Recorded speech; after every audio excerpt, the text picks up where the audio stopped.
Brangus broliai ir seserys, apaštalas Tomas, susitikęs su prisikėlusiuoju, jį atpažįsta ir išpažįsta mano viešpats ir mano Dievas.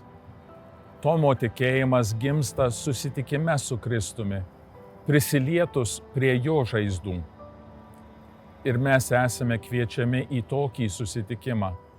Kaip prisikėlusysis atėjo pas Tomą, taip jis ateina ir pas mus. Jį sutinkame savo gyvenimo tikrovėje. Atlikdami gailestingumo darbus, mes tarsi prisiliečiame prie jo žaizdų. Paliesdami kenčiantį, atstumtą ar stokojantį žmogų, sutinkame patį Kristų.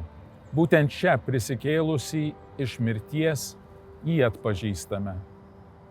Šį slėpinį esame kviečiami vis giliau išgyventi ir artėjančiam gailestingumo kongrese, nes bažnyčia ne tik skelbia gailestingumą, bet ir juo gyvena. Mes atpažįstame Dievą gyvą tarp mūsų, kai patirime jo mums teikiamą gailestingumą ir juo labiau, kai tuo gailestingumu dalijamės su kitais. Tuomet Dievas tampa regimas mūsų gyvenime. Taip pamažu mūsų širdyse ir tarp mūsų kyla gailestingumo miestas.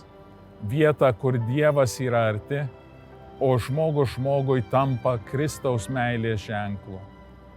Tegul Velykų džiaugsmas duoda gausių vaisių mūsų tarpusavio santykiuose, o mūsų gailestingumo darbai te padeda atpažinti šalia esantį prisikėlusį viešpatį.